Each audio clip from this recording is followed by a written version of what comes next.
Hello, anybody who's watching this. Welcome to Pharaoh, to my reaction to Pharaoh review featuring Caesar 3 from the SPQR Series trademark. I don't know what SPQR Series is. Should I know? Should I be aware of it? I don't know. But I'm watching this anyway. Another game I know nothing about, never heard of it as well. So this would be interesting once again. And if you have a video for me to react to, you can use the donation link in the description below. I'll get to it as soon as I can. So, wait, headphones not plugged. Great. Fuck off. Alright. Hey people, Seth here. Are you tired of the stressful world of modern video games? Do you want something a little more relaxing? Well, this isn't the game for you, because it's been 5 minutes since you checked the religion tab, and Osiris, to put it lightly, is quite upset. Better build a dozen shrines and beg forgiveness. Get cursed anyway. Lose all your crops. Go into an endless feedback loop of famine, which leads to emigration, which leads to more famine. Okay. I'm recording this only with a natural light from my balcony. Well, from the sun that goes through my balcony. I thought it'll be okay, but I guess clouds have something else to say. I didn't want to be as pale as I was before, so I didn't turn on the lights in my room. But I'm still visible good enough, so whatever. Because once you start the cycle, you don't have enough workers to stop it. Go into debt, pay interest on your debt, go bankrupt, refuse to give up, rebuild your finances, rebuild your faith, rebuild your city, and then learn about the interesting life cycle of grasshoppers, which, at a certain population density, pump huge amounts of serotonin and transform into locusts. Lose all your crops again. Quit the game and swear you'll never play again. Welcome to Pharaoh. Released 20 years ago by Impressions Games, Pharaoh is considered as one of the most developed, functional, and unforgiving of city builders. To play, you need to rename your music folder and manually play the music on shuffle and repeat, because otherwise it's gonna crash in 5 minutes. Otherwise, it runs pretty damn good on modern spyware. It doesn't use many resources, so I can focus my CPU cycles into sending my personal information to the CCP. To play the actual game, you need to make a family line, a dynasty to follow and develop across the historical progression of the campaign, from the earliest foundations of civilization on the Nile Valley to the triumphant heights of its golden age. It's a lot of fun. It's also deceptively simple and quickly ramps up in difficulty and complexity until any faith you ever had in your city planning abilities are completely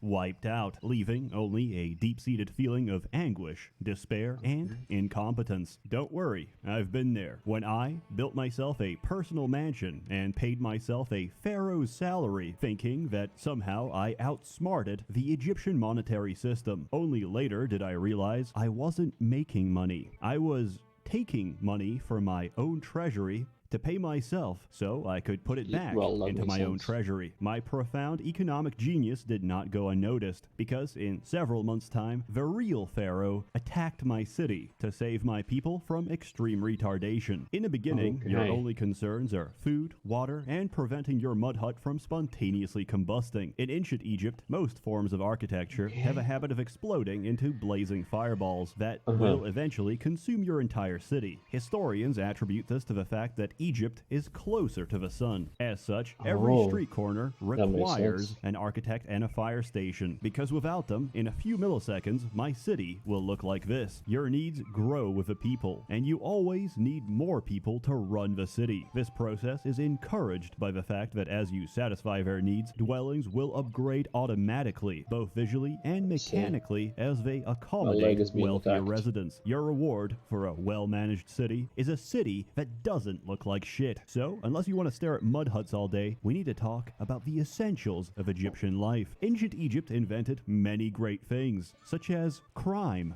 and punishment. The mark of an advanced civilization is a police station. Unfortunately, Pharaoh was an older game in the series, which still worked on the principle of employers having to manually find their employees. This means they have to walk out, and if they don't find any housing, they can't access the labor pool. In the residential sector, this is no problem. In the industrial sector, I don't have an easy way of saying this, but I am compelled by the mechanics of the game to form a ghetto. Yes, there's more ethical ways to reach the workforce, but it's far easier and more convenient for me to simply gentrify the population centers. After all, what do they have to complain about? Jobs are plentiful, taxation is fair, and undisclosed income will be recovered one way or another back to the better part of a city. One of the most central parts of life in ancient Egypt was religion. Each city recognizes a number of different gods, and they demand worship. There's obviously more, but in Pharaoh, you worship one of the big five: Osiris, Ra, Ta, Set, and Bast, which respectively control the flood, the kingdom, pottery, destruction, and secondary toxoplasmosis transmitted by your cat. Make them happy, and you'll get a blessing. That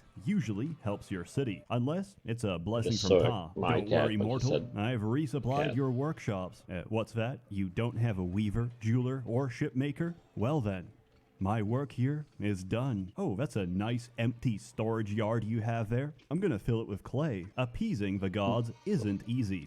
Garus, go away from there. Go. Go away.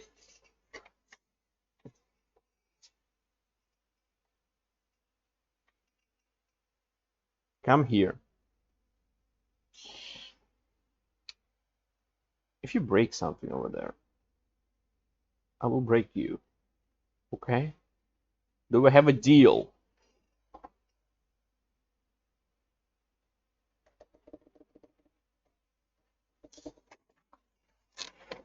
Good content I've got here, guys. Subscribe, please.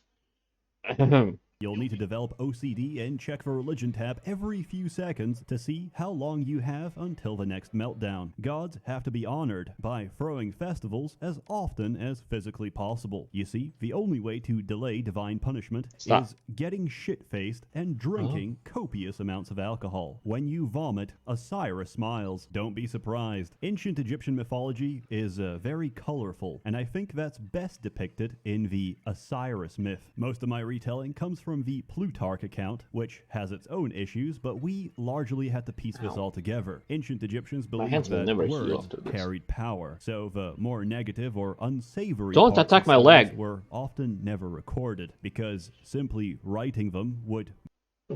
Countries that should be nuked, in particular Turkey or Russia. Sure.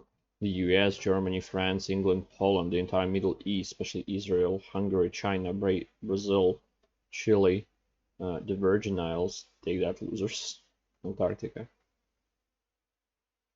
What isn't nuked? Like, if you nuke part of Europe, like France, for example, you will probably nuke neighboring countries, and you nuke... Where's Turkey? Is it Europe? I can't remember. You nuke Germany, France, England, Poland.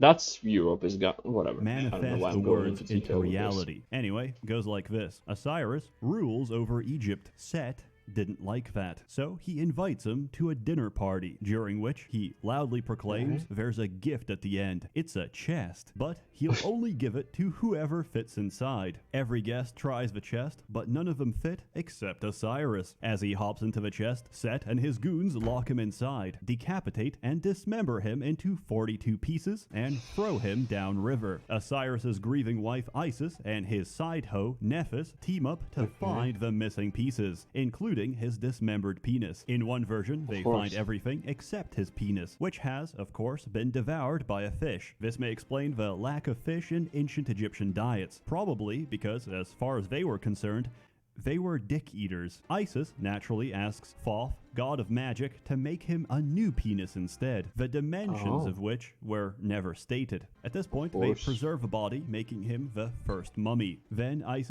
What? What do you want? You can't go that way. You stay here, or you fuck off.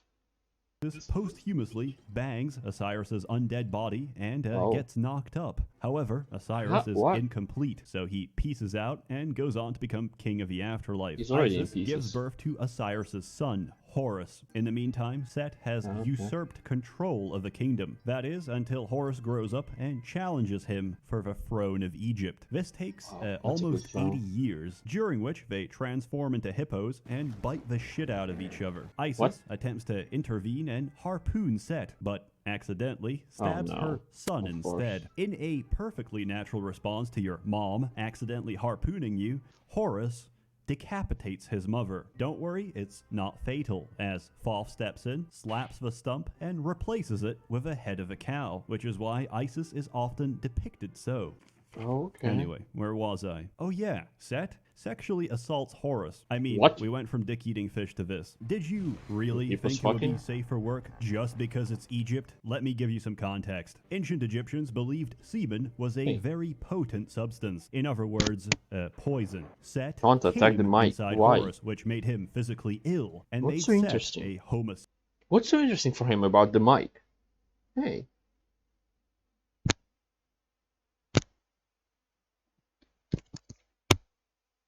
That's probably loud for you. I'm sorry. Stop that. Okay, let's continue. Sexual, except no homo, because it's all about power dynamics and mental gymnastics with these people. Horus survives because he caught the semen. With what? With his hands, of course. I imagine he just, like, slapped it away. Then, Isis straight up puts Horus's semen on lettuce. Man, don't judge, okay? Find you a mom that cares. Find you a mom that'll help you prank your friend by putting a little extra seed in his salad. Set consumes the cum cabbage and gets impregnated by his rival. Set loses the throne of Egypt, and Horus takes his rightful place on the throne because, well, after eating another dude's nut, getting your own torn off, and tearing out his eyeballs only to proverbially give birth to them once again is kind of a low blow to your reputation. And that is the Osiris myth. And bet they never teach that shit in schools. It's also relevant because Pharaoh is seen as the physical incarnation of Horus. But back to religion. The gods are fickle. You've got local deities and you've got your patron god. Local deities need temples or they get pissed. If a local deity has more temples than another, the other one gets pissed. If the number of temples for each local deity and the patron god are identical, the patron god gets pissed. Satisfying the gods is a delicate balancing act of wasting all your money on temples but never spending too little or too much that they get jealous and burn your city to the ground. Aside from the spiritual need. Can I record a video without your shenanigans?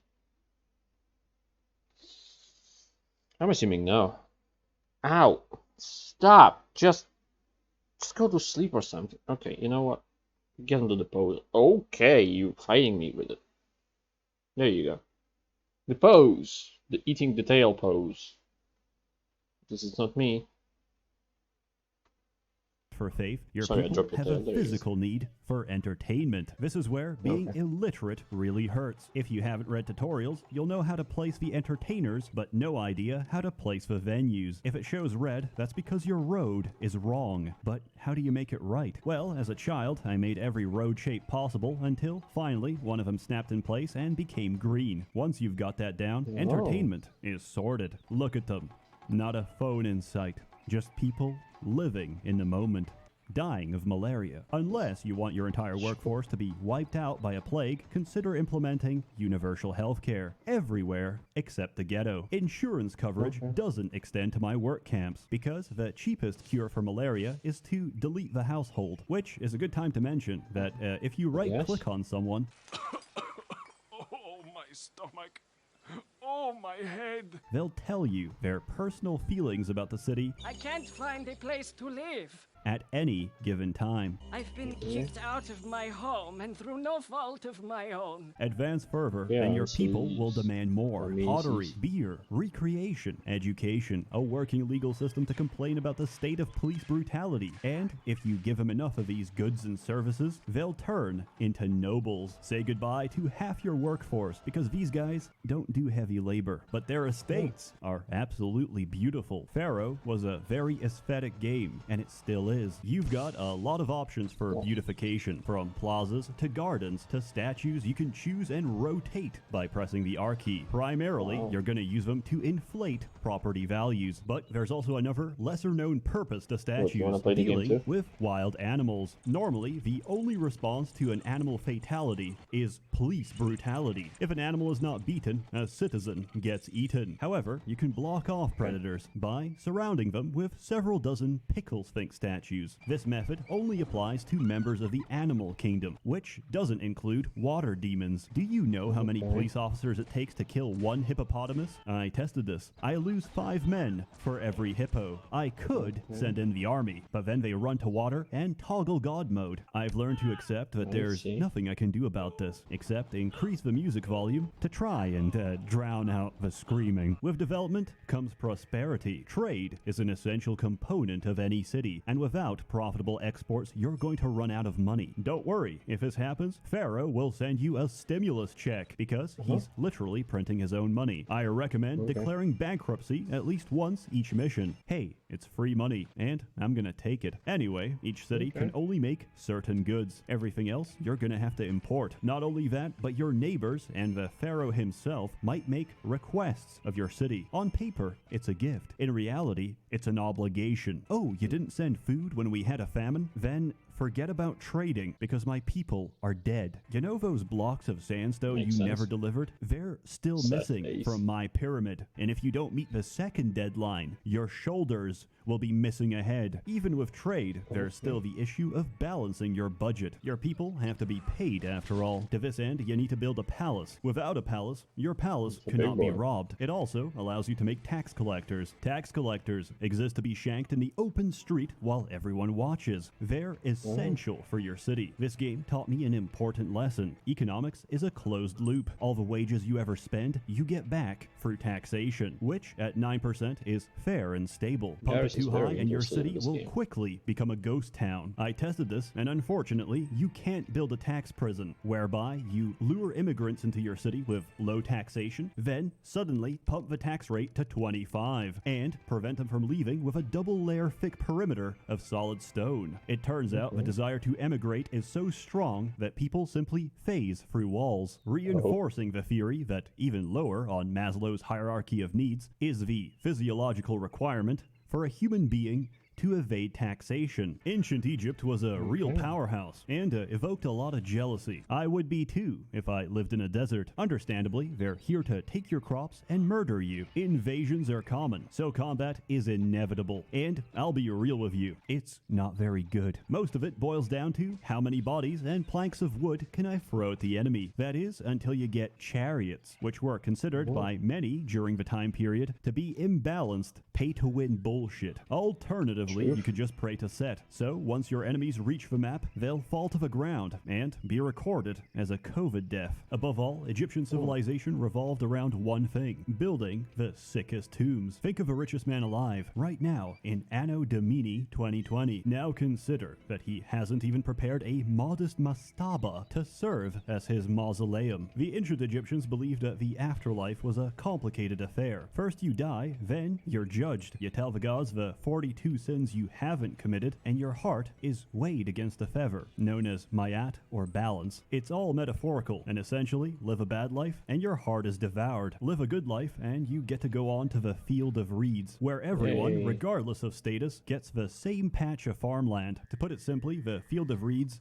is a socialist heaven. That's why Egyptians often buried food, drink, and other valuables with their dead, because you'll need it for the journey. That's why they also got so upset about grave robbers, because, think about it, if you're stealing shit from a pharaoh, you're actually stealing shit he needs in the afterlife. It's like you're playing Gmod Survival, but with God. But God's multiplayer session doesn't have anti-cheat, and as you try to chow down a fig, it fucking despawns. So you reach for another, it also despawns. And now you're naked. Egyptian life was as much about living as it was preparing for the next one, which is why most of the later missions will have you preparing your own funeral as you wait literal years for the pyramids to finish construction. At this point, there's no shame in using cheats. The Giza pyramids are actually so goddamn big that even cheat codes can't finish them. They can only speed them up. Luckily, the Cleopatra expansion has none of that. Thanks to the long-term threat of burglary, you'll be building tombs into the rock instead. Inside, the Valley of Kings. It's really more of the same, except some guy called Moses keeps messing with the RGB settings of your river, and will continue to do so until Pharaoh finally has enough and decides to free the Jews. This game also comes with a surprisingly functional and intuitive map editor. I even made one myself, with a custom script that generates crime every month of the year to try and simulate the average inner-city neighborhood of a new world. As a game that's nearly older than most of the people on this platform, it's still got the best soundtrack, the best visuals, and the most functional design of all city builders. Pharaoh, like the pyramids, was built to last, and I give it my highest recommendation. It is by no means easy, but all things worth doing are difficult. And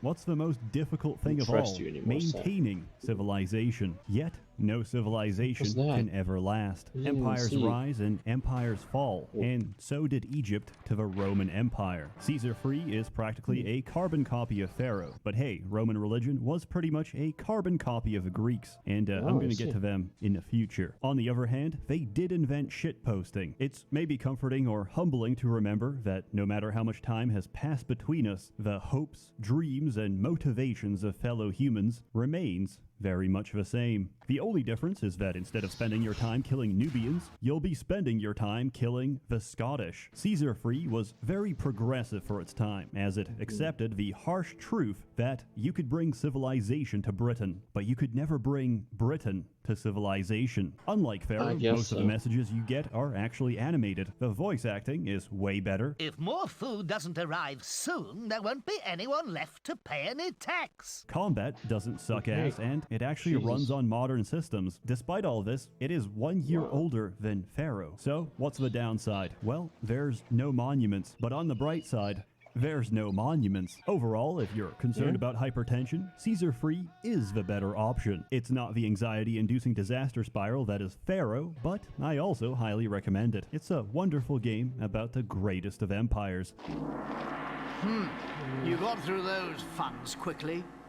Try to make these new funds last longer. But like any empire, it too had to collapse. The fall of the Roman Empire sent us tumbling into the Dark Ages, a long period of technological decline where the only video game you had was Dark Souls, and it took us nearly 1,000 years for humanity to finally recover. If you're interested, GOG isn't selling a bundle. Activision flaked out. So instead, use my link and you get a discount on not only Pharaoh, but also Caesar Free and pretty much every game I've ever sold on GOG. Enjoy. As always, more content to come next year. Merry Christmas. We don't celebrate Christmas here because we killed Jesus, but don't let that stop you. A warm thanks to the many members of the Merchants Guild generously funding and bankrolling these videos for over 2 years now, which I neither expect nor deserve, but I count my blessings and I'll try to make it worth your time. Please take care of yourselves, stay safe, and happy holidays. Alright. So I guess this came out around that. Yeah, December 28th, just after Christmas. Yeah, this is a game I will never play, but it still looks pretty fun, and it looks pretty good for 1999. And Caesar 2 from 1988. Surprisingly, to be honest. There's even a guy on 1999. How perfect. Just perfection overall in this video. Not my video. the sites video. Wait, is there anything else? Just the credits? Okay. At least it's finally not a video. Oh, there's actually 90 pet 99 also. Anyway. And Volodymyr Lisovsky. I should shut the fuck up. Degenerate weep fuck. Okay. I didn't know I sponsored the video. I forgot what I want to say, so thank you for watching. I appreciate it a lot, and I hope to see you next time. Goodbye. Have a great life, because one of us has to. Now.